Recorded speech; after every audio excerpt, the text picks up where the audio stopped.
ดินแดนพะเยาเมืองขุนเขาและสายน้ำมีเรื่องราวความดีงามจารึกไว้ในใจชนจากความตั้งใจมั่นของพระเถระผู้เปี่ยมล้นนำพาศรัทธาทุกคน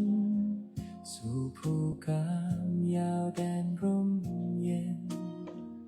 จากม่อนกำพร้าในอดีตท่านนิมิตสร้างบุญญาพลิกฟื้นพื้นป่าพนาเป็นอารามตระการตาให้พบเห็นนามพระครูอภิรักษ์ชินวงศ์หรือพระครูไทยผู้ร่มเย็นพระพุทธศาสนิกชนบำเพ็ญเจริญสติและภาวนาโอวัดป่าพุทธชินวงศารามงามล้ำเกินคำนิยามดังแดนธรรมบนพระสุธาพญานาคราชโอบเขาใหญ่องค์มุจลินปกปักรักษา909 เมตรตระการตาเลื่องระบินคุ้มครองภัยกราบพระพุทธมหาจักรพรรดิโลกเกวิวรณ์องค์ตระหง่านยิ่งใหญ่ด้วยบารมีพระครูไทยผู้สร้างไว้เป็นศูนย์รวมใจชาวพุทธ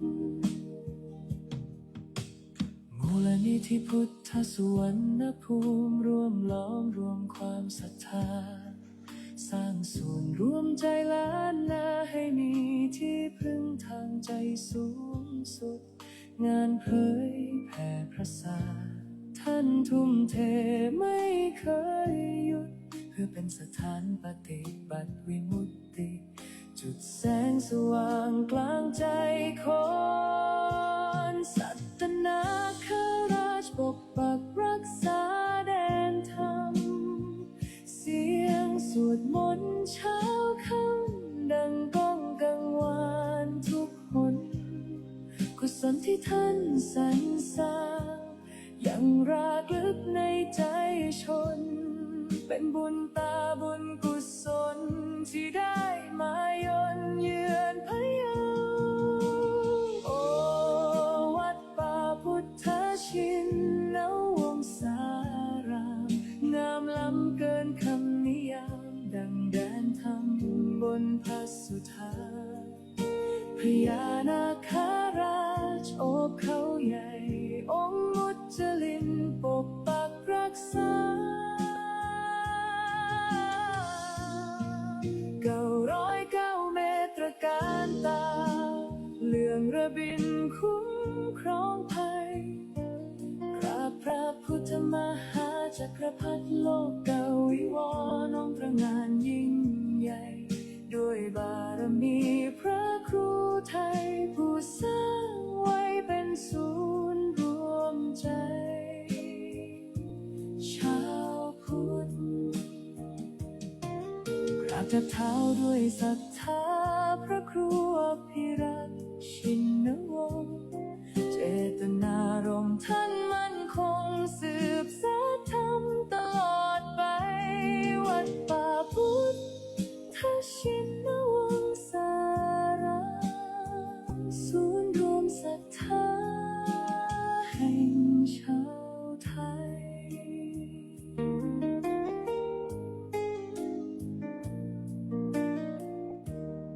จบด้วยเสียงระฆังเบาๆกังวาน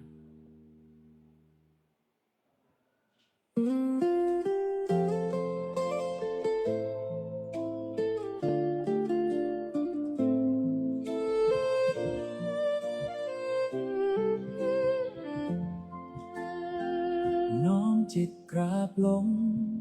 ด้วยความเคารพศรัทธาวันมงคลเวียนมาศิษยานุศิษย์พร้อมใจกันจากวัดพิชยญาติการามแสง ธรรมส่องสว่างงามถึงมนต์พญานาคราชวัดป่าพุทธชินวงศารามดินแดนล้านนาพะเยาพระครูไทยผู้เปี่ยมด้วยความเมตตาสร้างสรรค์จันลงศาสนานำพาศิษย์ก้าวเดินไปมูลนิธิพุทธสุวรรณภูมิที่ท่านได้สืบสานเป็นศูนย์รวมแห่งศรัทธาและงานสืบทอดพระพุทธศาสตร์ยิ่งใหญ่สิริอายุวัฒนะวันเกิดพระครูไทย6 เมษายนมหามงคลชัยน้อมใจกราบวันทาน้อมมุทิตาสักการะพระครูพิรักษ์ชินวงศ์ขอพระเกียรติยศดำรงพระธรรมนำใจทุกแห่งหนขอคุณพระศรีรัตนตรัยคุ้มครองและบันดาลดลให้ท่านปราศจากโรคาภัยพานชนเป็นร่มบุญของปวงชนตลอดกาลพระผู้สร้างผู้ให้ด้วยใจที่บริสุทธิ์นำพาชาวพุทธให้หลุดพ้นจากความมืดมนคำสอนและรอยยิ้มเปรียบดังน้ำทิพย์ชโลมตนศิษย์ขอกราบบูชาคุณด้วยกุศลที่ตั้งใจน้อมมุทิตาสักการะพระครูพิรักษ์ชินวงศ์ขอพระเกียรติยศดำรงพระธรรมนำใจทุกแห่งหนขอคุณพระศรีรัตนตรัยคุ้มครองและบันดาลดลให้ท่านปราศจากโรคาภัยพานชน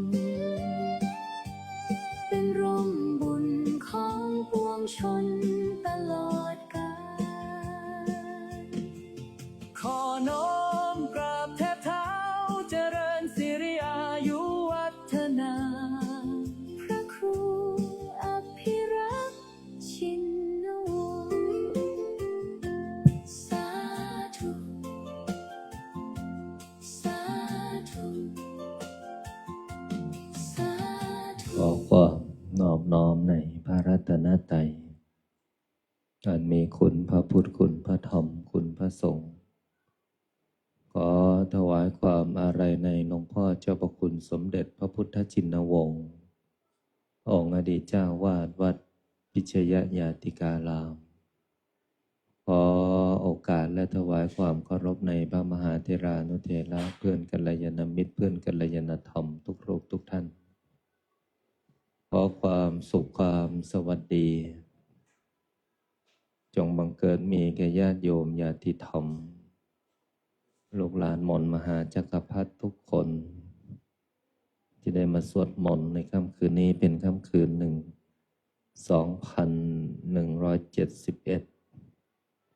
ตรงกับวันพุธวันที่12สิงหาคม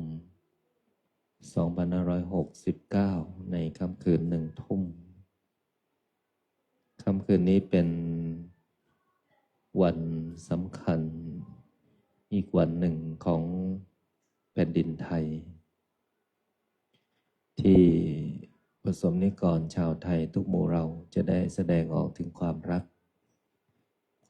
ในที่นี้แสดงออกถึงความรักแม่ของแผ่นดินและแสดงออกถึงความรักแม่ผู้ให้กำเนิดอันที่จริงก็ความรักนั้นพวกเราแสดงออกอยู่ทุกวันอยู่แล้ว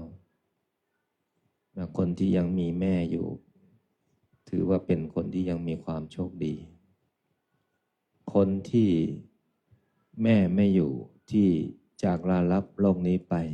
ถือว่าท่านทำหน้าที่สมบูรณ์ของความเป็นแม่และเป็นลูกสมบูรณ์ทั้งสองฝ่ายแต่ถ้าท่านยังมีชีวิตอยู่ท่านคือคนที่ยังโชคดีที่ยังให้ท่านเห็นความภาคภูมิใจในชีวิตของความเป็นลูกแม่ของแผ่นดินในสวรรคตจากพวกเราไปแต่ความจงรักภักดีที่พวกเราแสดงออกนั้นยังคงอยู่เพราะความดีความรักความเมตตาที่พระองค์ได้มีให้กับลูกบนพื้นแผ่นดินไทยยังตราตึงใจตราบนานเท่านานกับประสบนิกรชาวไทยทุกคนที่มีความจงรักภักดีต่อสถาบันพระมหากษัตริย์วันนี้จึงได้เป็นวันสำคัญของพวกเราท่านทั้งหลายวัดป่าพุทธชินวงศารามได้นำพาคณะสงฆ์ภิกษุองค์สามเณรตลอดถึงฝ่ายบ้านเมืองโดยมีท่านผู้ว่าราชการจังหวัดพะเยาได้นำพาคณะหน่วยงานต่างๆได้มาประกอบพิธีในการบำเพ็ญกุศลถวายเป็นพระราชกุศลในภาคบ่ายและก็ยังจัดกิจกรรมปลูกข้าวนะในนาสาธิตวัดป่าพุทธชินวงศารามในภาคเย็นที่ผ่านมาเมื่อกี้เนี่ยนะเมื่อคืนเราท่านทั้งหลายก็สวดมนต์กันในรถในเส้นทางบุญพระอาจารย์ก็เดินทางมาถึงเมื่อคืนตี 3:30นะวันนี้ก็มีญาติโยมมี2 อย่างก็คือพาแม่มาเที่ยวลูกที่พาแม่มาเที่ยวเนี่ยก็เยอะอีกอย่างหนึ่งก็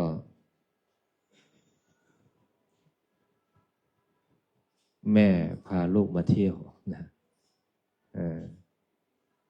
ลูกพาแม่มาเที่ยวแม่พาลูกมาเที่ยว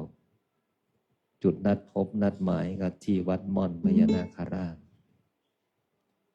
วันนี้มากันเยอะนะน่าจะหลักพันใช่ไหมหลักพันกว่าคนนะโยมนะหรืออาจจะหลายพันคนก็ได้ถ้านับวนไปวนมาเวียนไปเวียนมานับหลายๆครั้งก็น่าจะหลายพันคนเพราะมันนับไม่ได้เพราะว่าคนเข้าคนออกลานจอดรถที่ทำไว้ก็ไม่เพียงพอที่จริงมันก็พอเพียงนะแต่มันไม่เพียงพอพอเพียงสำหรับวันที่ไม่มีสำคัญนะวันธรรมดาอย่างเงี้ยก็พอเพียงแต่ถ้าเป็นวันสำคัญไม่เพียงพอเลยโยมเต็มไปหมดหลวงพ่อหลวงพี่ก็ช่วยกันจัดรถนะแล้วก็เตรียมพื้นที่ให้กับญาติโยมหลวงพ่อหลวงพี่ที่วัดก็เต็มที่แล้วโยมเพื่อให้ความสะดวกกับญาติโยมทั้งไฟทั้งความสะดวกสบายแล้วก็ใครที่มาแล้วตั้งแต่แรกเนี่ยก็จะเห็นความพัฒนาอย่างต่อเนื่องแล้วคนที่มาที่นี่แปลกอย่างหนึ่ง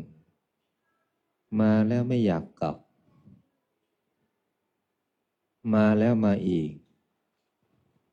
นะมาแล้วไม่อยากกลับก็คือมาแล้วรู้สึกดีมาแล้วมาอีกก็คือมาแล้วสบายใจใช่ไหมเนนคุณเพชรเนี่ยมาแล้วมาอีกมาแล้วมาอีกสุดท้ายมาแล้วไม่กลับบ้านเลยบวชเนนเลยแม่ให้กลับก็ไม่กลับใช่ไหมเนนแล้วก็เรียนต่อเองแล้วก็ประกาศต่อญาติโยมเลยไลฟ์สด ที่ผ่านมาที่สวดมนต์ประกาศตนจะถวายชีวิตนี้ให้กับพระพุทธศาสนาอะไรแบบนั้นใช่ไหมสามเณรคุณเพชรดังนั้นไม่ใช่เฉพาะญาติโยมเด็กเล็กก็เป็นเด็กโตก็เยอะผู้หลักผู้ใหญ่ก็มากก็เพราะว่าพวกเราได้สะสมกำลังบุญเป็นการสร้างกุศลบุญไปด้วยกันนะวันนี้วันแม่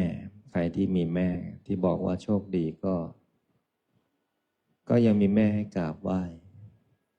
และยังมีแม่ที่คอยอบรมสั่งสอนแต่คนที่ไม่มีแม่ไม่ใช่ว่าไม่มีแม่ให้กราบไหว้นะไหว้ได้กราบได้นี่เหมือนพระอาจารย์เนี่ยตั้งรูปพ่อตั้งรูปแม่เนี่ยก็เหมือนท่านมานั่งอยู่ข้างๆเนี่ยนี่เห็นไหมแล้วไม่ใช่เพิ่งทำนะทำทุกปีและทำทุกวันด้วยไม่ใช่ทำเฉพาะวันแม่แห่งชาติไม่ใช่เฉพาะทำเฉพาะวันแม่นะและก็ไม่ใช่ทำเฉพาะมีชีวิตนะยิ่งไม่มีชีวิตนี่ยิ่งต้องทำเข้าใจไหมเนนคุณจุ้นต้องทำนะเพราะเมื่อพ่อแม่มีชีวิตอยู่เนี่ยสิ่งที่ท่านคาดหวังที่สุดก็คือตัวของลูกเข้าใจไหมเนนนะโมคาดหวังตัวของลูกเพราะว่าลูกนี่คือชีวิตและจิตใจและเลือดเนื้อของพ่อและแม่พ่อแม่จึงมีความคาดหวังในตัวของลูกพ่อแม่คนไหนที่มีลูกที่ดีกตัญญูพ่อแม่จะมีความสุขมากอย่างเช่นหลวงพี่ชนมาบวชเป็นพระเนี่ยหลวงพี่ก็มีลูกก่อนบวชนะหลวงพ่อสมศักดิ์เนี่ยท่านเขามีลูกก่อนบวชและท่านก็มีพ่อมีแม่เหมือนพวกเราเนี่ยดังนั้นคนที่มีพ่อมีแม่เป็นพระเนี่ยยิ่งมีบุญมากนะมีบุญมากเลยครอบครัวไหนที่มีพ่อเป็นพระเนี่ยมีแม่เป็นชีเนี่ยครอบครัวนั้นน่ะบำเพ็ญบุญมาทั้งชีวิตทั้งชาติเพราะว่าเมื่อถึงเวลาเนี่ยเขายอมตัดทางโลกเข้าสู่ทางธรรมเพราะการบำเพ็ญใครที่มีพ่อเป็นพระใครที่มีแม่เป็นชีถือว่าลูกคนนั้นน่ะเป็นลูกที่มีบุญนะพวกเราท่านทั้งหลายที่มีพ่อเป็นพระมีแม่เป็นชีเนี่ยเราก็จะได้สืบทรัพย์บุญจากท่านได้บุญจากท่านได้กำลังใจจากท่านได้ความสุขจากท่านได้ต้นแบบจากท่านหลวงพ่อที่มาบวชอยู่ที่นี่ก็หลายรูปที่มีครอบครัวไม่ได้ทิ้งครอบครัวนะโยมจะเข้าใจว่าหลวงพ่อหลวงพี่มาบวชที่วัดม่อนเอาไปเอามาไม่สึกกันเลยอยากแล้วก็อยู่กันไม่สึกเลยอย่างเงี้ยภรรยาก็มีลูกก็มีโยมจะเข้าใจว่าท่านทิ้งโยมนะท่านไม่ได้ทิ้งนะท่านมาบำเพ็ญบุญเพื่อนำบุญนั้นให้กับคนที่ท่านรักเมื่อท่านได้เห็นธรรมแล้วท่านก็ดึงลูกดึงภรรยาดึงครอบครัวทุกคนที่ยังไม่เห็นธรรมเนี่ยท่านก็สามารถจะให้พวกเราได้รู้ธรรมเห็นธรรมได้เหมือนเจ้าชายราชกุมารสิทธัตถราชกุมารเนี่ยท่านออกบวชเพื่อหาหนทางพ้นทุกข์เมื่อพ้นทุกข์แล้วก็นำหลักธรรมคำสอนมาโปรดพระราชบิดาอดีตภรรยา ราหุลกุมารนี่บรรลุธรรมหมดนะดังนั้นวันนี้เป็นวันสำคัญเป็นวันแม่แห่งชาตินะท่านที่ไม่มีแม่อย่าเสียใจเราก็คือแม่และพ่อตัวของเราเนี่ยแหละคือตัวพ่อและตัวแม่เพราะถ้าไม่มีพ่อไม่มีแม่ก็ไม่มีเราท่านทั้งหลายเราอย่าเข้าใจว่าพ่อแม่จากเราไปแล้วเราคือคนที่ไม่มีพ่อไม่มีแม่ไม่ใช่เรานี่แหละเป็นทั้งพ่อเป็นทั้งแม่ก็เพราะว่าเลือดเนื้อและจิตใจวิญญาณของเราเนี่ยคือของท่านนะสมัยก่อนพระอาจารย์ก็คิดแบบนี้แหละเพราะคิดก็คือความกลัวจากความพัดพรากนะท่านใดที่กลัวจากความพัดพรากเนี่ยก็ฟังไว้ความกลัวจากความพัดพรากเนี่ยจะทำให้เรามีความกลัวทั้งชีวิตน่ะใช่ไหมเนนขุนจุนไม่สะทกสะท้านแล้วเพราะว่าไม่มีความรู้สึกใช่ไหมขุนจุนใช่ไหมไม่สะทกสะท้านแล้วหันหลังออกจากบ้านมุ่งหน้าเข้าสู่ทางธรรม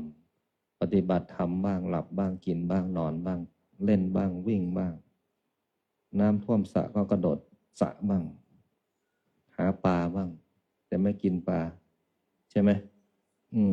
เป็นวัยของเด็กนั้นถ้าเราเข้าใจโลกเข้าใจธรรมเข้าใจชีวิตนะคนที่เข้าใจโลกนะคนนั้นจะเข้าใจธรรมคนที่เข้าใจธรรมจะเข้าใจชีวิตนั่นนี่เป็นคำสอนของหลวงพ่อสมเด็จพระพุทธชินวงศ์เข้าใจโลกเข้าใจธรรมเข้าใจชีวิตนั้นคนที่มาบวชเนี่ยอย่างหลวงพ่อเฉลิมชาติหลวงพ่อ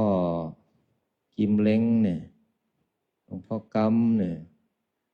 บวชวันเดียวไม่ถึงพรรษาเป็นหลวงพ่อหมดแล้วเนี่ยเพราะกว่าจะได้สรรพนามนี้มันต้องนานนะโยมโดยวัยโดยอายุด้วยการที่มีประสบการณ์ทางโลกอันนี้รู้โลกนะรู้โลกมากรู้โลกจากนั้นก็นำมาเข้ามาสู่ทางธรรมมาปฏิบัติธรรมเช้ามาก็สวดมนต์ปฏิบัติอยู่กับตัวเองเมื่ออยู่กับตัวเองถึงจะรู้ว่าเราจะเอายังไงกับชีวิตเหมือนหลวงตาสอนจะเอายังไงกับชีวิตก็เพราะว่าการที่มาบวชต้องพิจารณาความเป็นจริงของชีวิตเมื่อเห็นความเป็นจริงของชีวิตจึงได้รู้ชีวิตว่าจะเอายังไงต่อเอาไปเอามาก็จาก15 วันขออีก30 วัน1 เดือน2 เดือนเอาไปเอามาขอ1 พรรษาอย่างเงี้ยไหมเพราะยังไม่อิ่มกับธรรมไม่อิ่มกับธรรมใช่ไหมหลวงพี่มันไม่เหมือนข้าวนะหลวงพี่ข้าวเนี่ยฉันยังอิ่มใช่ไหมเราฉันข้าวพออิ่มก็ใส่ไม่ได้ละแล้วก็หิวอีกนะแต่ธรรมเนี่ยมันอิ่มปิติแล้วมันซาบซ่านแล้วมันก็อยากจะศึกษาต่อนะอยากศึกษาอยากสวดมนต์อยากอยู่วัดอยากปฏิบัติธรรมนะเหมือนสามเณรน้อยเนี่ยหลวงพ่ออยู่ก็นิ่งหลวงพ่อไม่อยู่ก็ลิงเนี่ยอันนี้คือความเป็นจริงของเขาอันนี้คือเราต้องเข้าใจชีวิตนะถ้าเราไม่เข้าใจชีวิตทำไมเนนวัดม่อนเหมือนลิงจังใช่ไหมนิ่งกันหมดเลยเนี่ยค่อยๆฝึกนะเราเรียนรู้ศึกษาไปเพราะเราทุกคนก็ผ่านจากวัยนี้เหมือนกันถ้าเราไม่เคยผ่านวัยนี้เราก็จะไม่รู้ว่านั่นคือวัยของเขาพระอาจารย์เข้าใจโลกและเข้าใจธรรมแล้วก็เข้าใจชีวิต ดี๋ยวเขาผ่านชีวิตนี้ไปเขาก็เริ่มมีความคิดที่ไม่เหมือนใครเพราะเขาสะสมมามากกว่าเราเนี่ยสมจุนอายุเท่าไหร่นี่บวชตั้งแต่อายุเท่าไหร่บวชตั้งแต่อายุ9 ขวบเนี่ย9 ขวบนั้นแล้วพวกเรายังเรียนอยู่ชั้นป.3อยู่เลยยังไม่ได้เข้าวัดเลยเนี่ยแต่ขุนจุ้นโดนทิ้งตั้งแต่อายุ9 ขวบเอาไม่ใช่ไหมลูกทิ้งมาอยู่วัดนึกว่ามาเองอยากมาบวชเองดังนั้นทุกคนเนี่ยเราไปดูถูกไม่ได้นะอย่างเนนน้อยเนี่ยวันนี้ก็อาจจะเป็นลิงแต่ภายภาคหน้าเขาอาจจะเป็นผู้นำคนมากมายเข้าสู่ธรรมหนุนเข้าสู่บุญสร้างบารมี เพราะเขาสะสมตั้งแต่เด็กตอนนี้เขากำลังมี2 จิต 2 ใจใช่ไหมใจหนึ่งก็ลืมตัวไปว่าเราเป็นเนนอีกใจหนึ่งก็ลืมตัวไปว่าก็ยังเป็นเด็กใช่ไหมดังนั้นครูก็ทำใจลำบากหน่อยเวลาจะลงโทษเนนจะเอายังไงกับชีวิตเนนดี ก็มาบอกพระที่วัดนี่เนนรูปนั้นรูปนี้นะแต่เนนก็เปลี่ยนพฤติกรรมอยู่ร่วมกับคนในโรงเรียนได้เงี้ยนี่คือการปรับเปลี่ยนพฤติกรรมนะฉะนั้นวันนี้เป็นวันแม่แห่งชาติพระอาจารย์อยากให้พวกเรารำลึกนึกถึงคุณของบุรพามากษัตริย์แผ่นดินไทยขาดกษัตริย์ไม่ได้เพราะทุกยุคทุกสมัยนะมีกษัตริย์และก็กษัตริย์ทำหน้าที่คือปกป้องผืนแผ่นดินและลูกของท่านที่เกิดมาบนผืนแผ่นดินนี้ดังนั้นเราเมื่อมีความเจริญด้านวัตถุอย่าลืมคนเก่าอาจารย์สอนลูกศิษย์อย่าลืมคนเก่าอย่าทิ้งคนที่อยู่เคียงข้างบางคนมีชีวิตดีเนี่ยลืมคนเก่าละคนเก่าก็คืออดีตบุรพามหากษัตริย์อดีตนักรบขุนศึกช้างศึกอะไรต่างๆวีรกษัตริย์ที่เขาแลกชีวิตเพื่อปกป้องผืนแผ่นดินให้พวกเราได้มีที่ทำมาหากินที่อยู่อาศัยถึงทุกวันนี้ไม่ใช่เพราะกษัตริย์หรือเป็นศูนย์ใจเป็นศูนย์รวมจิตใจทั้งทหารนักรบเนี่ยเพราะกษัตริย์ทั้งนั้นเป็นผู้นำเรื่องจิตวิญญาณและสิ่งสำคัญพวกเราเนี่ยอย่าลืมคนที่อยู่เคียงข้างอย่าทิ้งคนที่อยู่เคียงข้างก็คือพ่อคือแม่วันนี้เป็นวันแม่แห่งชาติเนี่ยลืมไม่ได้ทิ้งไม่ได้แม้กระทั่งสามีภรรยาลูกก็เหมือนกันนะสามเณรจะทิ้งวัดม่อนก็ไม่ได้นะใช่ไหมได้ดิบได้ดีทำไปเรียนอยู่ในกรุงทำท่าลืมวัดบ้านนอกไม่ได้นะฮะโอ้ตอนนี้ไปเรียนนู่นนะกรุงเทพมหานครโหติดแสงสีเสียงเลยไม่กลับวัดม่อนอะไรเงี้ยฮะไปเรียนบาลีหลายรูปส่งออกหลายรูปนะโยมไอ้ที่ยังไม่ส่งออกก็เพราะว่าให้อยู่แบบนี้ก่อนเนาะเดี๋ยวมีที่ไปหมดทุกรูปถ้าอยู่ทนนะอยู่ทนอยู่ได้อยู่รอดและสุดท้ายก็อยู่ดีใช่ไหมคุณเพชรอยู่ไม่ทนก็อยู่ไม่ได้อยู่ไม่ได้ก็อยู่ไม่รอดอยู่ไม่รอดก็ไม่ได้ดีสักรูปเข้าใจไหมคุณเพชรในปีหน้าส่งออกแล้วนี่ส่งออกแล้วเพราะว่าทนได้นะแล้วก็ส่งไปดีถ้าส่งออกแล้วได้ดีหรือไม่ดีนั้นเป็นเรื่องของเนรแล้วเพราะเนรก็ต้องฝึกฝนเรียนรู้ศึกษาอดทนและสิ่งสำคัญอย่าลืมจุดกำเนิด นะคนที่ลืมจุดกำเนิดก็คือลืมพ่อลืมแม่ลืมพี่ลืมน้องลืมสามีลืมภรรยาลืมลูกลืมคนที่รักเราและคนที่ห่วงใยเราเนี่ยสำคัญรักที่บริสุทธิ์คือรักของแม่รักที่ไม่มีเงื่อนไขก็คือรักของแม่รักที่ปราศจากมลทินก็คือรักของแม่รักที่ไม่ต้องตั้งคำถามรักจริงไหม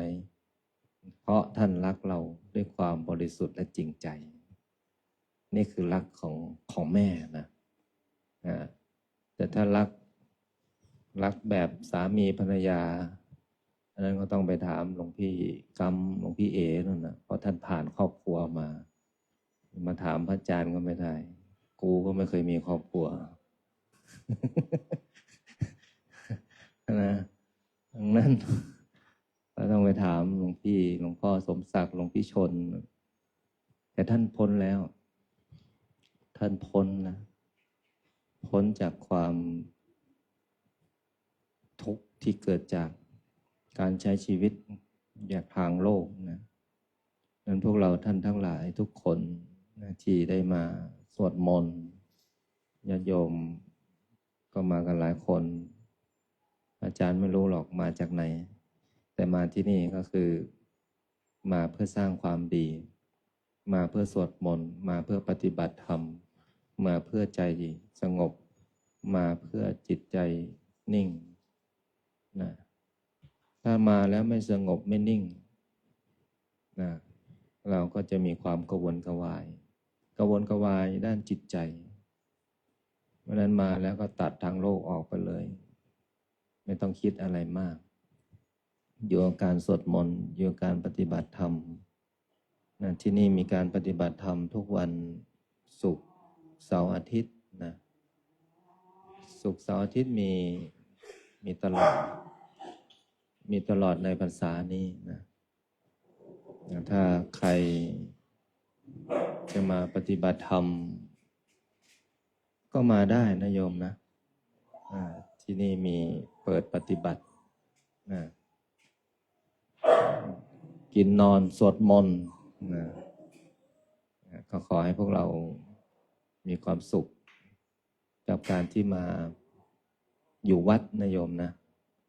ไม่ใช่เฉพาะมีแต่พระมีชีด้วยมีคนธรรมดาด้วยมีหมาหลายตัวนะโยมหมาก็แบ่งพักแบ่งพวกกันก็หลังวัดก็พวกหนึ่งบนเขาก็พวกหนึ่งเขาไม่ได้แบ่งพักแบ่งพวกหรอกเขาแบ่งเขตกันดูแล เข้าใจไหมโยมอย่างพวกเราบนเขาก็ใครสวดมนต์ก็ดูแลบนเขาไปใครอยู่ในถ้ำก็ดูแลในถ้ำไปพระอาจารย์สอนลูกศิษย์ไม่รู้จักหน้าที่ไม่ก้าวไก่หน้าที่ไม่ทำเกินหน้าที่ไม่ทิ้งหน้าที่รู้หน้าที่ในสิ่งที่ต้องท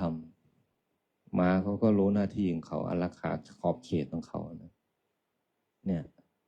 ความซื่อสัตย์ของเขาดูแลสถานที่และก็คนแปลกหน้าเขาก็รู้จิตเขาก็สัมผัสได้นะสัมผัสว่าคนนี้ดีหรือไม่ดีนะวันนี้เป็นวันสำคัญก็ขอให้พวกเราตั้งจิตสวดมนต์ในค่ำคืนของวันนี้น้อมอุทิศถวายเป็นพระราชกุศลแด่สมเด็จพระนางเจ้าสิริกิติ์พระบรมราชินีนาถพระบรมราชชนนีพันปีหลวงและให้นำกำลังบุญส่งให้กับพ่อของเราแม่ของเราทั้งมีชีวิตและไม่มีชีวิตยิ่งไม่มีชีวิตนั้นสิ่งที่ท่านปรารถนามากที่สุดก็คือบุญหากว่าท่านยังมีชีวิตอยู่สิ่งที่ปรารถนาที่สุดก็คือเห็นความสุขของลูกที่ทำให้พ่อแม่มีความสุขก็เพราะว่าลูกนั้นทำความสุขให้พ่อและแม่อยู่ตลอดเวลาพ่อแม่บางครั้งไม่ได้คาดหวังว่าลูกต้องนำสิ่งของหรือวัตถุหรือจะเป็นเงินเป็นทองมากองไว้ให้พ่อแม่บางครั้งพ่อแม่ไม่ได้ปรารถนาก็คือขอให้ลูกมีความสุขนะเมื่อเราให้ความสุขท่านมีความสุขนั่นแหละคือยา ที่ต่ออายุของพ่อแม่ ดังนั้นในค่ำคืนนี้ขอวันนี้เป็นวันแม่แห่งชาติให้พวกเราได้ถวายบุญดังที่ได้กล่าวแล้วก็ให้พวกเราได้พร้อมจิตตั้งใจทำจิตให้สบายทำใจให้เบิกบานจิตใจสบายและเบิกบานทำให้จิตใจมีกำลังเอาหายใจเข้าลึก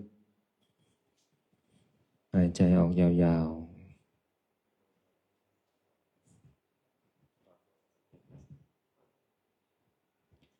พุทธังชีวิตังเมปุเชมิธัมมังชีวิตังเมปุเชมิสังฆังชีวิตังเมพุทธังวันทามิธัมมังวันทามิสังฆังวันทามิโคปัญจอัญชริย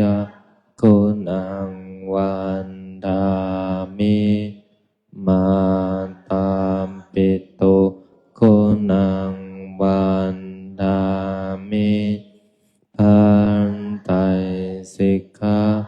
คุณังวันทามินะโมตัสสะอะระหะโตสัมมาสัมพุทธัสสะนะโมตัสสะอะระหะโตสัมมาสัมพุทธัสสะนะโมตัสสะภะคะวะโตสัมมาสัมพุทธัสสะพุทธังสรณังคัจฉามิธัมมังสรณังคัจฉามิสังฆังสรณังคัจฉามิทุติยัมปิพุทธังสรณังคัจฉามิทุติยัมปิสรณังคัจฉามิตติยัมปิสังฆังสรณังคัจฉามิตติยัมปิพุทธังสรณังคัจฉามิตติยัมปิธัมมังสรณังคัจฉามิตติยัมปิขังสรณังคัจฉามิปานาติปาตาเวระมณีสิกขาปัฏฐานอาทินนาทานาเวระมณีสิกขาปัฏฐานสมาธิยามิกาเมสุมิจฉาจาราเวระมณีสิกขาปัฏฐานสมาธิยามิโมสาวาทาเวระมณีสิกขาปัฏฐานสมาธิยามิสุราเมรยามัจจาปมาทฐานาเวระมณีสิกขาปัฏฐานสมาอิมานิปัญจสิกขาปัฏฐา นิสัมมาทิยามิอิมานิปัญจปัฏฐานิสัมมาทิยามิอิมานิปัญจนิสัมมาทิยามิสีเรนะสุข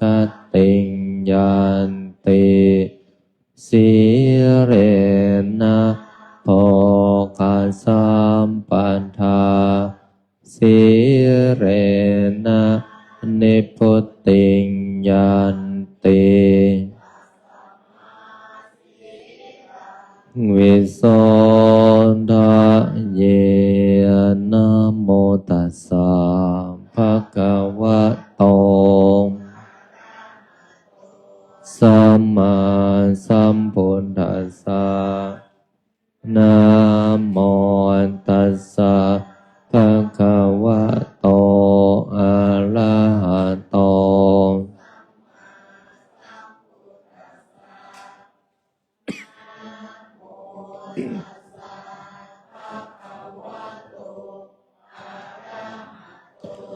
สัมมาสัมพุทธัสสะพุทธังอาราธนานังกโรมิธัมมังอาราธนานังกโรมิสังฆังอาราธนานังกโรมินะโมโพธิสัตว์โตอังคันติมายะอิติอิภะคะวานะโมโพธิสัตว์โตยะอิติภะคะวานะโมโพธิสัตว์โตอาคันติมายะยิตติภะคะวานะโมโพธิสัตว์โตพรหมปัญโยนะโมโพธิสัตว์โตพรหมปัญโยนะโมโพธิสัตว์โตพรหมปัญโยโยโทโสโมหะจิตเตนะพุทธัสสมิงปะปะกะโตมายากรรมธัมเมกันตังโทสันสัพพะปะปะวินาสันโตโยโทโสโมหะจิตเตนันธรรมสัมมิงปะปะกะโตมายากรรมธัมเมกันตังโทสันสัพพะปะปะวินาสันโตโยโทโสโมหะจิตเตนะสังคัสสมิปะปะกะโตมายากรรมธัมเมกะตังโทสัพพะปัมปังวินาสันโตนะโมตัสสะภะคะวะโตอะระหะโตสัมมาสัมพุทธัสสะนะโมตัสสะภะคะวะโตอะระหะโตสัมมาสัมพุทธัสสะนะโมตัสสะภะคะ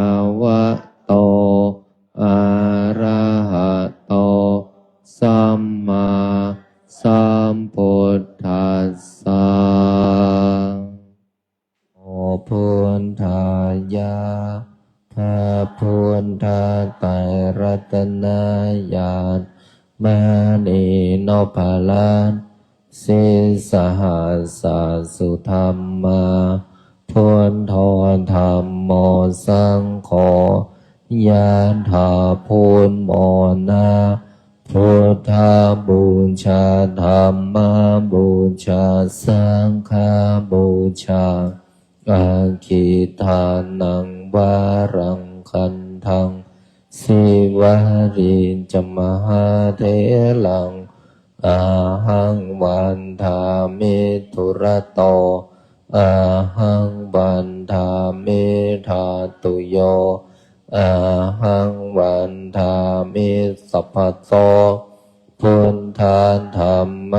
สังฆปุญเชมินะโมพุทธายะพระพุทธไตรรัตนญาณมานีโนภารัตสิสหัสสะสุธรรมาพุทโธธรรมโมสังโฆยะถาพุทโมนาพุทธาบูชาธรรมบูชาสังฆบูชาอาคิทานังวารังคันทังสิวาริจมหาเถลังอาหังวันทามิทุระโตอาหังวันทามิธาตุโยอาหังวันทามิสัพพโตพุทธาธรรมสังฆปุญเชมินะโมพุทธายะพระพุทธไตรรัตนญาณมานีโนภาลังสิสหัสสะสุธรรมาพุทโธธรรมโมสังโฆยะถาพุทโมนาพุทธาบูชาธรรมบูชาสังฆบูชาอาคิทานังวารังคันทังสิวาริจมหาเถลังอาหังวันทามิทุระโตอาหังวันทามิธาตุโยอาหังวันทามิสัพพโสพุทธาธรรมสังฆปุญเชมินะโมพุทธายะพระพุทธไตรรัตนญาณมานีโนภารัตสิสหัสสะสุธรรมาพุทโธธรรมโมสังโฆยะถาพุทโมนาพุทธาบูชาธรรมบูชาสังฆบูชาอาคิทานังวารังคันทังสิวาริจมหาเถลังอาหังวันทามิทุระโตอาหังวันทามิธาตุโยอาหังวันทามิสัพพโตพุทธาธรรมสังฆปุญเชมินะโมพุทธายะพระพุทธไตรรัตนญาณมานีโนภาลังสิสหัสสะสุธรรมาพุทโธธรรมโมสังโฆยะถาพุทโมนาพุทธาบูชาธรรมบูชาสังฆบูชาอาคิทานังวารังคันทังสิวาริจมหาเถลังอาหังวันทามิทุระโตอาหังวันทามิธาตุโยอาหังวันทามิสัพพโสพุทธาธรรมสังฆปุญเชมิโมพุทธายะพระพุทธไตรรัตนญาณ มานีโนภาละสิสหัสสุธรรมะพุทโธธรรมโมสังโฆยะถาพุทโมนาพุทธาบูชาธรรมบูชาสังฆบูชาตะคิทานังวารังคันทังสิวาริจมหาเถลังอาหังวันทามิตุระโตอาหังวันทามิธาตุโยอาหังวันทามิสัพพโสพุทธาธรรมสังฆปุญเชมินะโมพุทธายะพระพุทธไตรรัตนญาณมานีโนภาละสิสหัสสุธรรมาพุทโธธรรมโมสังโฆยะถาพุทโมนาพุทธาบูชาธรรมบูชาสังฆบูชาตะคิทานังวารังคันทังสิวาริจมหาเถลังอาหังวันทามิตุระโตอาหังวันทามิธาตุโยอาหังวันทามิสัพพโสพุทธาธรรมสังฆปุญเชมินะโมพุทธายะพระพุทธไตรรัตนญาณมานีโนภาละสิสหัสสุธรรมาพุทโธธรรมโมสังโฆยะถาพุทโมนาพุทธาบูชาธรรมบูชาสังฆบูชาตะคิทานังวารังคันทังสิวาริจมหาเถลังอาหังวันทามิตุระโตอาหังวันทามิธาตุโยอาหังวันทามิสัพพโสพุทธาธรรมสังฆปุญเชมินะโมพุทธายะพระพุทธไตรรัตนญาณมานีโนภาละสิสหัสสุธรรมาพุทโธธรรมโมสังโฆยะถาพุทโมนาพุทธาบูชาธรรมบูชาสังฆบูชาตะคิทานังวารังคันทังสิวาริจมหาเถลังอาหังวันทามิตุระโตอาหังวันทามิธาตุโยอาหังวันทามิสัพพโสพุทธาธรรมสังฆปุญเชมินะโมพุทธายะพระพุทธไตรรัตนญาณมานีโนภาละสิสหัสสุธรรมาพุทโธธรรมโมสังโฆยะถาพุทโมนาพุทธาบูชาธรรมบูชาสังฆบูชาตะคิทานังวารังคันทังสิวาริจมหาเถลังอาหังวันทามิตุระโตอาหังวันทามิธาตุโยอาหังวันทามิสัพพโสพุทธาธรรมสังฆปุญเชมินะโมพุทธายะพระพุทธไตรรัตนญาณ มานีโนปาละสีสหัสสุธรรมาพุทโธธรรมโมสังโฆยะถาพุทโมนะพุทธบูชาธรรมบูชาสังฆ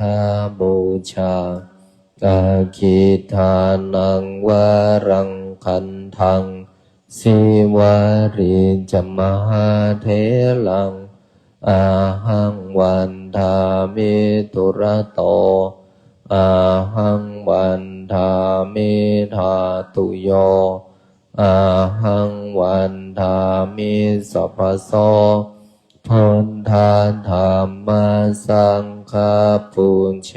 มินะโมพุทธายะพระพุทธไตรรัตนญาณมานีโนปาละสีสหัสสุธรรมาพุทโธธรรมโมสังโฆยะถาพุทโมนะพุทธบูชาธรรมบูชาสังฆบูชากาคิทานังวารังคันทังสิวาริจมหาเถลังอาหังวันทามิตุระโตอาหังวันทามิธาตุโยอาหังวันทามิสัพพโสพุทธาธรรมสังฆปุญเชมินะโมพุทธายะพระพุทธไตรรัตนญาณมานีโนปาละสีสหัสสุธรรมาพุทโธธรรมโมสังโฆยะถาพุทโมนะพุทธบูชาธรรมบูชาสังฆบูชากาคิทานังวารังคันทังสิวาริจมหาเถลังอาหังวันทามิตุระโตอาหังวันทามิธาตุโยอาหังวันทามิสัพพโสพุทธาธรรมสังฆปุญเชมินะโมพุทธายะพระพุทธไตรรัตนญาณมานีโนปาละสีสหัสสุธรรมาพุทโธธรรมโมสังโฆยะถาพุทโมนะพุทธบูชาธรรมบูชาสังฆบูชากาคิทานังวารังคันทังสิวาริจมหาเถลังอาหังวันทามิตุระโตอาหังวันทามิธาตุโยอาหังวันทามิสัพพโสพุทธาธรรมสังฆปุญเชมินะโมพุทธายะพระพุทธไตรรัตนญาณมานีโนปาละสีสหัสสุธรรมาพุทโธธรรมโมสังโฆยะถาพุทโมนะพุทธบูชาธรรมบูชาสังฆบูชากาคิทานังวารังคันทังสิวาริจมหาเถลังอาหังวันทามิตุระโตอาหังวันทามิธาตุโยอาหังวันทามิสัพพโสพุทธาธรรมสังฆปุญเชมินะโมพุทธายะพระพุทธไตรรัตนญาณ มานีโนปาละสีสหัสสุธรรมาพุทโธธรรมโมสังโฆยะถาพุทโมนาพุทธาบูชาธรรมบูชาสังฆบูชาอาคิทานังวารังคันทังสิวาริจมหาเถลังอาหังวันทามิตุระโตอาหังวันทามิธาตุโยอาหังวันทามิสัพพโสพุทธาธรรมสังฆปุญเชมินะโมพุทธายะพระพุทธไตรรัตนญาณมานีโนปาละสีสหัสสุธรรมาพุทโธธรรมโมสังโฆยะถาพุทโมนาพุทธาบูชาธรรมบูชาสังฆบูชาอาคิทานังวารังคันทังสิวาริจมหาเถลังอาหังวันทามิตุระโตอาหังวันทามิธาตุโยอาหังวันทามิสัพพโสพุทธาธรรมสังฆปุญเชมินะโมพุทธายะพระพุทธไตรรัตนญาณมานีโนปาละสีสหัสสุธรรมาพุทโธธรรมโมสังโฆยะถาพุทโมนาพุทธาบูชาธรรมบูชาสังฆบูชาอาคิทานังวารังคันทังสิวาริจมหาเถลังอาหังวันทามิตุระโตอาหังวันทามิธาตุโยอาหังวันทามิสัพพโสพุทธาธรรมสังฆปุญเชมิ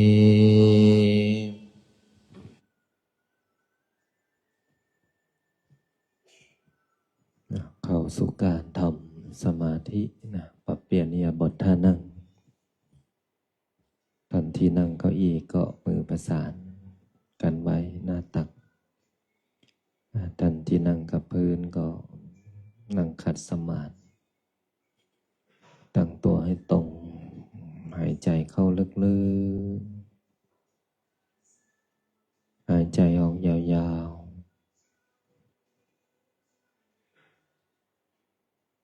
หายใจเข้าลึกๆหายใจออกยาวๆ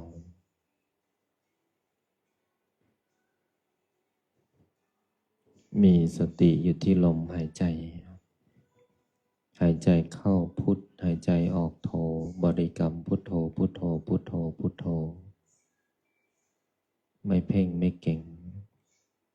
ไม่ส่งจิตไปในที่หนึ่งที่ใดก็คือไม่ส่งจิตออกนอก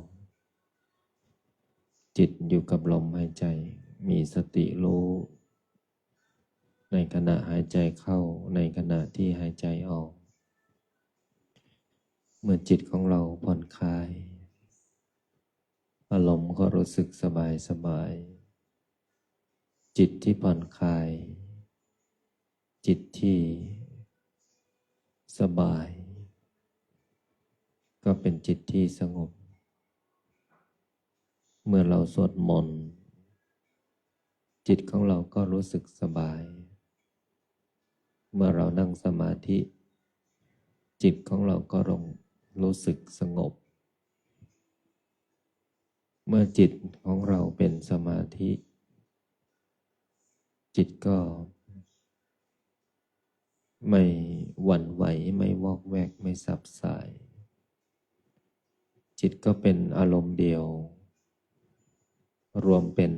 หนึ่งก็คือเอกคตาจิตเอกคตาจิตก็คือทรงอารมณ์เดียวมีอารมณ์เดียวจิตเป็นหนึ่งดูที่ลมหายใจเข้าออกหายใจเข้ารู้หายใจออกรู้เมื่อจิตมีกำลังของสมาธิจิตก็ตั้งมั่นเมื่อจิตตั้งมั่นในอารมณ์เดียวจิตก็มั่นคงเมื่อจิตมั่นคงจิตก็ไม่หวั่นไหวเมื่อจิตของเราเป็นสมาธิความสงบก็จะเกิดขึ้นไปในใจก็จะมีคำตอบว่าสวดมนต์ได้อะไรทำสมาธิได้อะไรแผ่เมตตาได้อะไรเราก็จะได้คำตอบให้กับตนเองว่าได้ความสบายใจได้ความสงบภายในจิตใจได้กำลังของจิตคนที่สวดมนต์ทำสมาธิแผ่เมตตาเป็นคนที่เจริญจิตที่อยู่กับพรหมจิตที่เป็นพรหมก็คือพรหมวิหารที่เจริญจิตที่มีเมตตาจิตที่มีเมตตาเป็นจิตที่แผ่ออกด้วยความรู้สึกดีนะใครว่าเราไม่ดีเราก็รู้สึกเฉยๆใครว่าเราดีเราก็รู้สึกเฉยๆใครชมเราก็รู้สึกเฉยๆใครด่าเรานิ่งได้สงบได้นั่นแหละคืออยู่กับพรหมวิหารอยู่กับการเจริญเมตตาไม่ต้องไปผูกเวรไม่ต้องไปสร้างกรรมกับใครใครจะผูกเวรสร้างกรรมกับเราก็เรื่องของเขาเราไม่สามารถไปบังคับบัญชาจิตและไม่สามารถไปบงการชีวิตของใครได้เมื่อเราไม่สามารถไปบังคับบัญชาจิตของใครและไม่สามารถไปบงการชีวิตของใครได้เราก็หันมากำกับจิตตัวเองไม่ให้ว่าใครไม่ว่าใครไม่ทำร้ายใครไม่อิจฉาใครไม่มีปัญหากับใครและสิ่งสำคัญก็คือไม่มีปัญหากับตัวเราเองถ้าพวกเราทำได้การสวดมนต์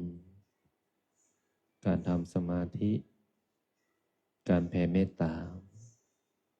ก็จะเกิดผลกับชีวิตของพวกเราอย่างแน่นอนแต่ก็ต้องทำให้มันปกติถ้าทำเป็นปกติก็คือตัวของเราถ้ามันไม่ปกติก็คือมันไม่ใช่ตัวเราถ้าเราเป็นตัวของตัวเองนั่นแหละคือปกติสามารถบังคับใจตัวเองได้รู้ใจตัวเองได้รู้ความรู้สึกของตนเองรู้ความปรารถนาของตนเองเข้าใจตัวเองดังนั้นการสวดมนต์ของพวกเราจะเกิดผลและก็จะให้ผลเมื่อจิตของเรามีพรหมวิหารสี่ดังที่ได้กล่าวถ้าพวกเราเจริญเมตตาทุกวันเมตตากรุณามุทิตาอุเบกขาจิตที่มีอุเบกขาเนี่ยไม่สร้างเวรไม่สร้างกรรมกับใครดังนั้นพ่อแม่ครูบาอาจารย์จะสอนให้พวกเราเจริญพรหมวิหารหลวงปู่ทองสิริมังคโลให้ธรรมะพระอาจารย์ จำมาถึงทุกวันนี้ เรื่องผมวิหารสี่เมตตาล้นฟ้าการุณาล้นแผ่นดินมุทิตาสิ้นชีวินอุเบกขาสิ้นเวรกรรมถ้าเราอยากหมดเวรหมดกรรมไม่มีเวรไม่มีกรรมกับใครก็ต้องเจริญธรรมที่เป็นอุเบกขาวางกลางวางจิตให้เป็นกลางเราก็จะไม่สร้างเวรไม่สร้างกรรมเมื่อเราเจริญพรหมวิหารสี่ด้วยการอุเบกขาเราก็จะสิ้นเวรกรรมอันนี้เป็นคำสอนของพ่อแม่ครูบาอาจารย์ถ้าพวกเราทำได้ก็เกิดผลถ้าทำไม่ได้ก็ไม่ให้ผลดังนั้นพวกเราเป็นศิษย์ที่มีครูเหมือนมีเข็มทิศอยู่ในมือเราจะเดินตามเข็มทิศ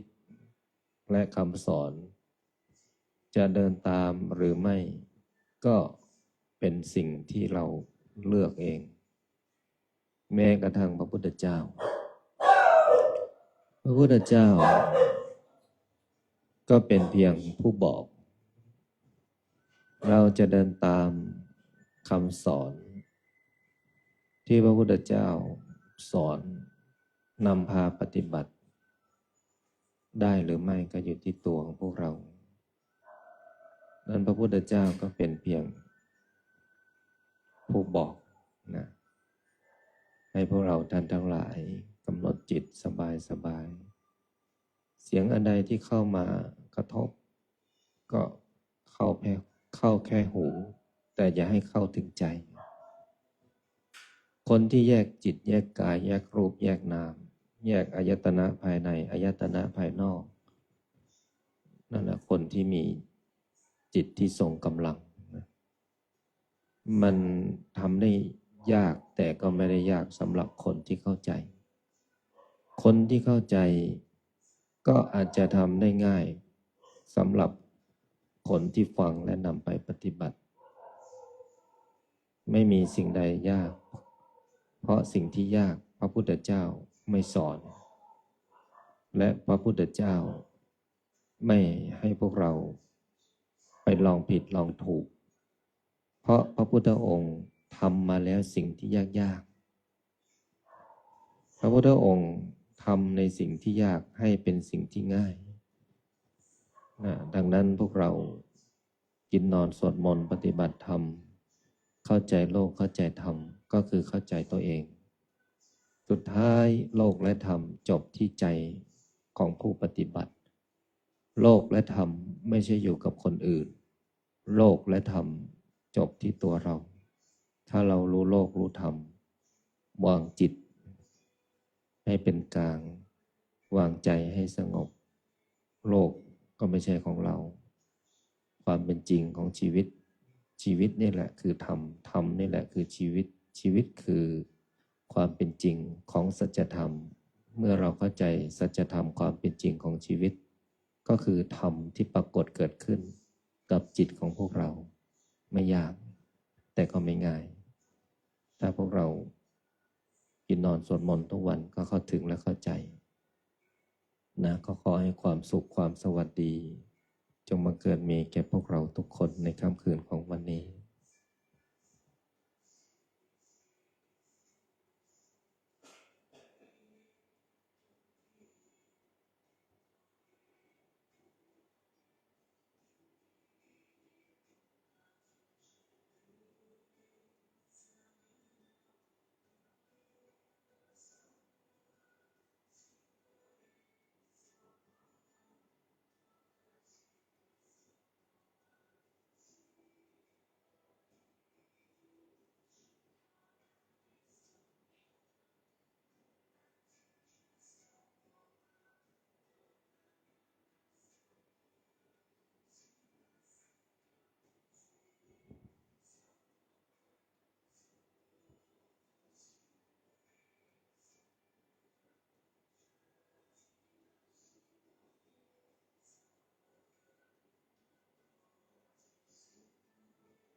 สมควรแก่เวลาให้พวกเราได้ถอดถอนกายออกจากสมาธิ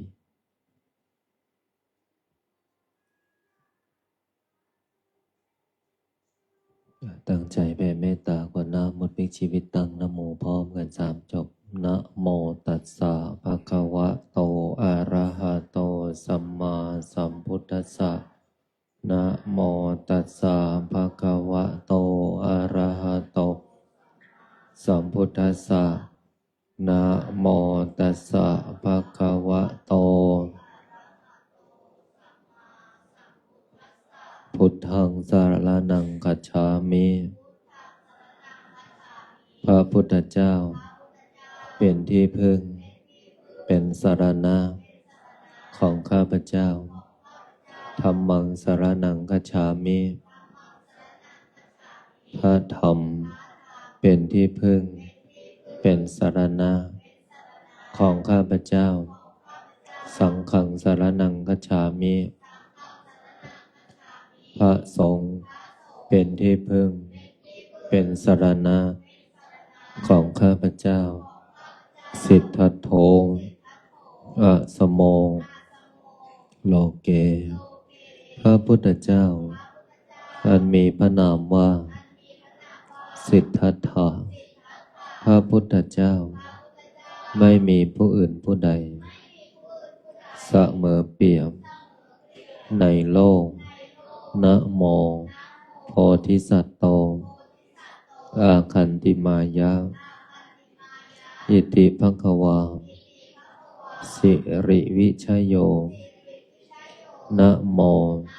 พุทธายะอิมินากตะปุญเยนะด้วยอำนาจบุญกุศลที่เกิดจากการให้ทานรักษาศีลปฏิบัติธรรมสวดมนต์บทมหาจักรพรรดิทำสมาธิแผ่เมตตากรวดน้ำบทพลิกชีวิตในค่ำคืนนี้ขอน้อมถวายเป็นพุทธบูชาธรรมบูชาสังฆบูชา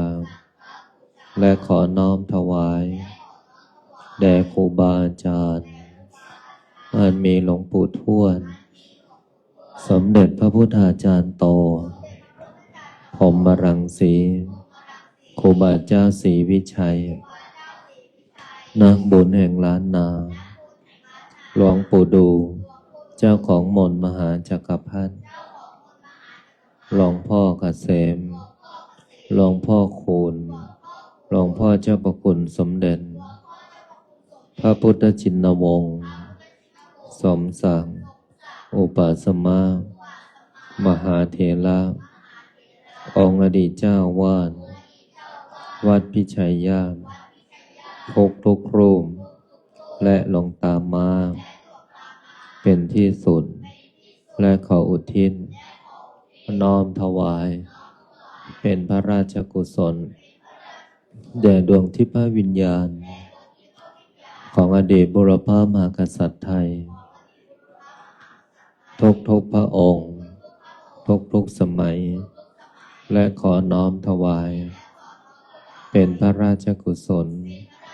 แด่พระบาทสมเด็จพระวชิรเกล้าเจ้าอยู่หัวสมเด็จพระนางเจ้าพระบรมราชินีพระบรมวงศานุวงศ์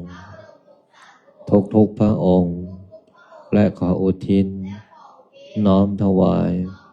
เป็นพระราชกุศลแด่สมเด็จพระนางเจ้าสิริกิติ์พระบรมราชินีนาถพระบรมราชชนนีพันปีหลวงและขออุทิศถวายเป็นพระกุศลแด่สมเด็จพระเจ้าลูกเธอเจ้าฟ้าพัชรกิติยาภาและขออุทิศแด่ดวงวิญญาณสมเด็จเจ้าพระยาบรมมหาพิชัยญาณ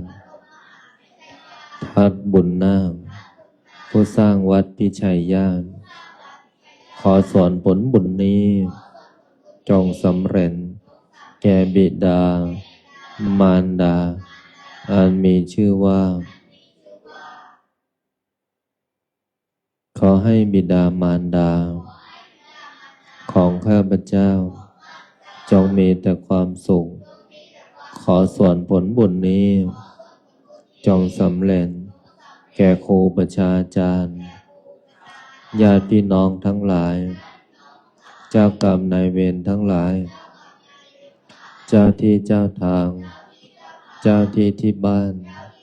เจ้าที่ที่ทำงานเจ้าที่ที่วัดพิชัยญาติเจ้าที่ที่วัดป่าพุทธชินวงศารามเทวดาประจำกายของข้าพเจ้าเทวดา16 ชั้นฟ้า15 ชั้นดิน14 ใต้บาดาลเปรตทั้งหลายสรรพสัตว์ทั้งหลายมากมายไม่มีประมาณทั้ง31 ภูมิพระแม่ธรณีพระแม่คงคาแม่พระเพิงแม่พระพายแม่พระโพธิ์ศพท้าวจตุโลกบาลทั้งสี่ท้าววิรูปักษ์ท้าววิรุฬหงส์ท้าวทัตตรนท้าวเวสสุวรรณผู้เป็นใหญ่ในทิศทั้งสี่พระสยามเทวาธิราชเจ้าเหล่าพญาครุฑทั้งหลายเหล่าพญานาคทั้งหลายทั้ง4 ตระกูลนาคาธิบดีทั้ง9 พระองค์สัตตนาคราชพญามุจรินวิรูปักโขนาคาธิบดีองค์ย่านพเกศนาคินีการนาคราชวาสุกีนาคราชพระแม่โสมาศรีวิกานาคเทวีพญาธุมสิกขีนาคราชพญานาคกวานพะเยาพญาสุวรรณนาคราชพระแม่โสมาศรีวิกานาคเทวีเราพญานาคทั้งหลายเราพญางูทั้งหลายองค์พญางูเผือกณสถานที่แห่งนี้ขอให้ท่านทั้งหลายจงขึ้นมาจงมาอนุโมทนาจงมีส่วนในบุญของข้าพเจ้าในค่ำคืนนี้บุญใดกุศลใดที่สำเร็จแล้วข้าพเจ้าขอนำส่งผลบุญนี้ให้กับทวยเทพเทวดาเทพาอารักษ์ที่ปกปักรักษาประเทศชาติบ้านเมืองให้ร่มเย็นเป็นสุขอันมีชื่อว่าพระเสื้อเมืองพระทรงเมืองพระกาญจยศรีเจ้าพ่อเจตคุกเจ้าพ่อหอกองอีกทั้งศาลหลักเมืองทั้ง4 ภาคทุกจังหวัดบนผืนแผ่นดินไทยขอให้ท่านทั้งหลายจงมีส่วนในบุญใดกุศลใดที่สำเร็จแล้วจงส่งผลให้ข้าพเจ้าจะกระทำการงานสิ่งใดบนพื้นปฐพีนี้ไม่ว่าบนบกในน้ำในอากาศขอการงานสิ่งนั้นจงพันสำเร็จคำว่าไม่ได้คำว่าไม่มีคำว่าขัดข้องอุปสรรคใดๆปัญหาใดๆต่อการดำเนินชีวิตการงานการเงิน บริวารสุขภาพโรคร้ายโรคเวรโรคกรรมที่รักษาไม่หายจงบรายหายสูญจากตัวของข้าพเจ้าขอให้คำอธิษฐานจิตกรวดน้ำบทพลิกชีวิตในค่ำคืนนี้จงมีฤทธิ์มีเดชมีอานุภาพทันตาเห็นติดตัวตามข้าพเจ้าไปทุกภพทุกชาติตราบกระทั่งเข้าสู่พระนิพพานนิพพานะปัจจโยโหตุตั้งใจกรวดน้ำในบทอิมินา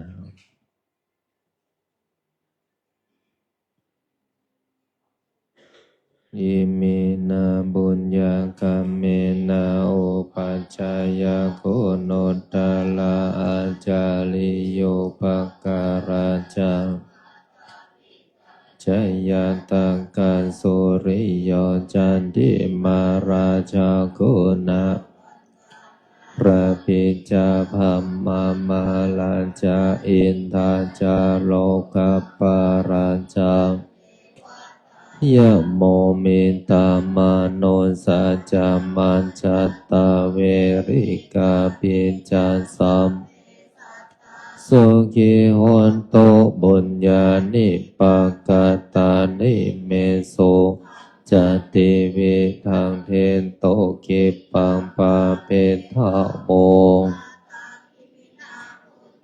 กเมนาอิมินาอุทิเสนาจะเกปะหังโสลาเพเจวาตันโหมเจทานังเยสันตาเนยินาธรรมายาวะเนมโตมามานาสันโตสัพพะทาเยวะยัตถาชาโตภะเวภะโกโชจิตตังสติปัญญาสันยามินามาราระพันโตโนกาสังกตุนจะวิริเยโสเทติปาวะโลนาโทธัมโมนาโทวะโรตตะโมนาสังโฆนาโทตะโลมะมันเตโสตะมาโนมาโรกาสังลาพันโตมาสัมเพพุทธาสัพเพธรรมสังฆัมภลปันตามปัญเจกานันจยังจะเตเจนาราคัมพันธะมิสัมปัสโสสัมเพพุทธสัมเพธรรมาสัมเพสังฆาปัญเจกานันจายังพรังอรหันตานันจะเตเชนะลักขัมพันธะมิสัมภะโสสัมเพพุทธาสัมเพธัมมาสัมเพสังฆาภลปัตตปัจเจกานันจะยังพรังอรหันตานันจะเตเชนะระคัมพันธามิสัพพะโสพุทธังอธิษฐามิธัมมังอธิษฐามิสังฆังอธิษฐา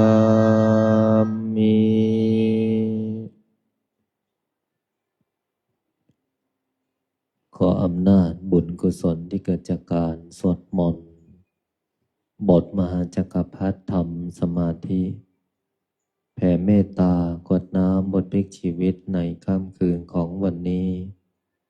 บุญใดกุศลใดที่สำเร็จแล้วจงประสิทธิประทานพรให้ลูกหลานหม่นมหาจักรพรรดิทุกท่านทุกคนจงมีแต่ความสุขความเจริญนึกคิดทำปรารถนาสิ่งใดขอให้สิ่งนั้นพันสำเร็จสมความปรารถนาทุกประการอีกทั้งขอให้ทุกคนอย่าอดอย่าอยากอย่ายากอย่าจนให้มั่งมีร่ำรวยเงินทองมีสุขภาพร่างกายที่แข็งแรงมีอายุขัยที่ยืนยาวถึง100 ปีทุกท่านทุกคนเทิน